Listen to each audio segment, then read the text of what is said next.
We should be talking about the Champions League semi-final between Atletico and Arsenal right now. And instead, what we're doing, we're talking about, was it handball? What is handball? Was it a foul? Was it clear and obvious? We're talking about VAR. It stinks. Get rid of it. It's killing football. Not even referees like it. They hate it as much as me. And it's true, isn't it? I mean, nobody is talking about the game. Okay, it wasn't the greatest, but it had its moments, all of which were overshadowed by VAR and officiating. I think the penalty in the PSG Bayern game was a shambles as well. Oh, well, it was. And you know what's funny? I was watching the game yesterday, and every time they had a shot, Atletico Madrid, Gabriel, his hands were tied like he was arrested. I was watching him, and it was hilarious, and you have to now. Yeah. And even that, maybe if it hits you, when your hands are behind your back, it might give a penalty now. I feel it was a harsh penalty on Ben White, but the way they give penalties in the Champions League all season, it's a penalty. Yeah. That's how they do it in the Champions League. It's different to the Premier League. I don't think Eze's was a penalty. I feel that being in that position, the amount of gambles he did from the slightest touch, I don't think it was enough to give a penalty. But then Arsenal fans will surely argue that once it's given, can you take that away from going to the VAR screen? Harsh. But I think Arsenal will be happy to get a 1-1 out of the game. I thought second half, Atletico Madrid had some very good chances. Yeah, I think that, look, inevitably we'll talk about all those decisions right throughout the morning. And Arsenal fans, they'd have taken a 1-1. I think it's a dangerous position for them because in control as they were in the first half, Arsenal, they were on the back foot in the second half, and Atletico showed that they can be very threatening. And I feel as well, Atletico Madrid didn't turn up first half. I thought Griezmann was poor first half, wasn't really involved. They couldn't get out, could they? At times they're trying to play that long ball and they've got no one really that can hold it up. I feel like maybe second leg, if Sorloth starts, vocal point at the top of the pitch. But Lookman looks sharp. Alvarez, he scares me whenever he turns because he shoots from anywhere, doesn't he? Yeah. Very good player. And it would be a massive bonus for Arsenal, a terrible blow for Atletico if he wasn't fit for that second leg. Exactly. That would make the Gunners He's their main player. much better. He's their main player, Jeff, and I'm sure he'll be one of the main players this summer at the World Cup, especially for Argentina. But Arsenal, you're at home. We've seen Vincent Kompany on Tuesday night saying, if any fans feel a bit ill, give your ticket away. We need every fan in that stadium to be on side. Arsenal need to create an atmosphere like Atletico Madrid did last night. So it's all to play for, and who wants it more? It is absolutely all to play for. You hope that Arsenal fans are not as nervous, as edgy as they have been. They can't be. Times. They can't be, because that affects the players. We've seen it in so many games. You can't help it, though, can you? I mean, you're nervous. You're nervous. And it happened on Saturday, didn't it, against Newcastle? Yeah. It's 1-0, and they're not really having any chances. Wissa has to score, misses that chance over the bar.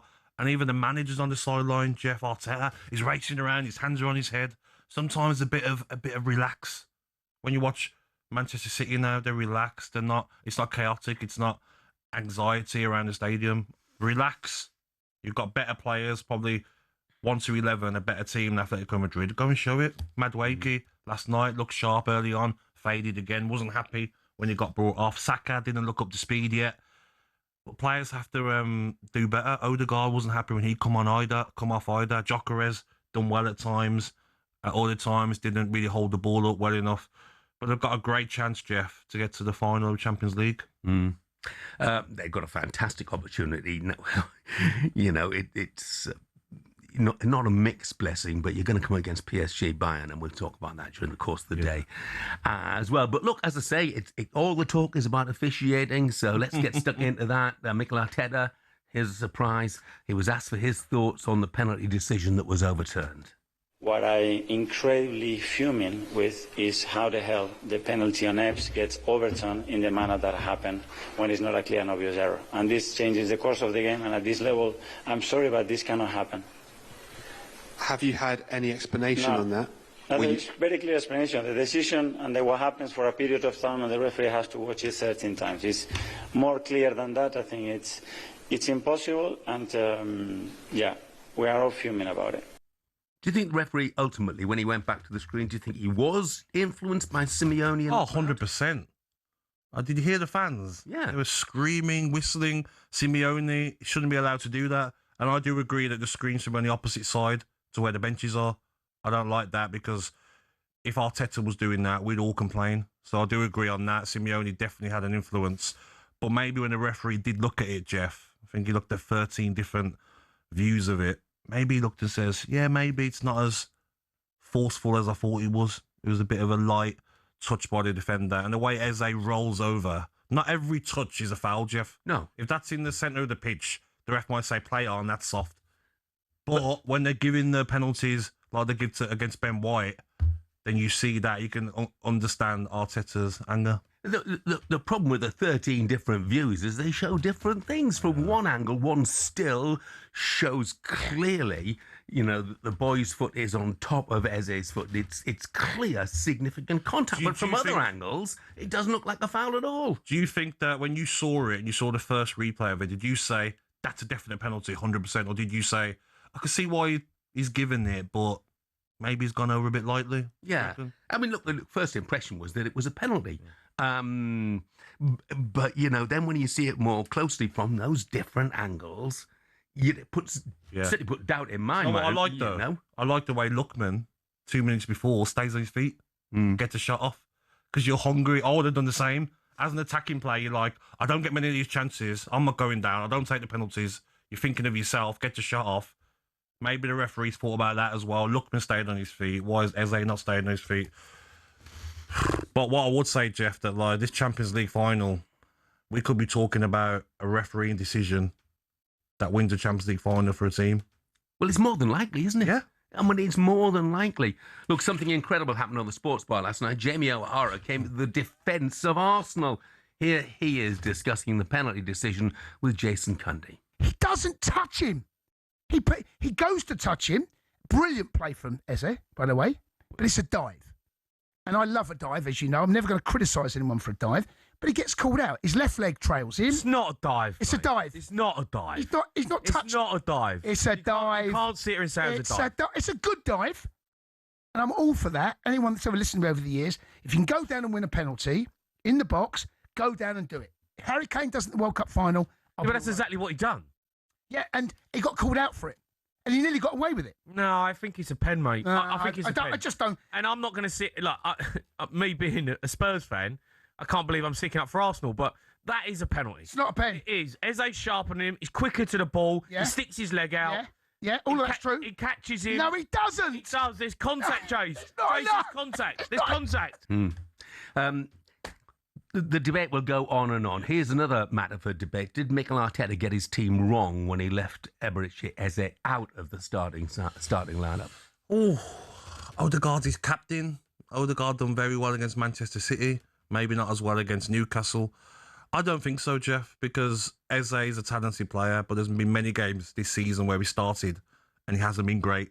Game changer as well, though, isn't he? Like bringing him on, though, helped, didn't it? Maybe bringing him on in games, but maybe he looks at that Arteta and says the impact that he had in that second half, maybe he starts next week. I'll tell you what, Jeff, Odegaard did not look happy. No. Madueke didn't look happy, and he's got to manage that as well, Mikel Arteta, because players have got that ego being brought off so early in the second half. But as well, Martinelli, can you do more? Madueke, Martinelli, Gyökeres, I feel like they've got more to give, Jeff. Yeah. Saka didn't look fit when he come on. He was getting the ball taken off him every time he got it. Obviously, he needs time to get up to match fitness. I think some of these players, Trossard, when he come on, keeps the ball nice, but hasn't scored, has he, in 2026?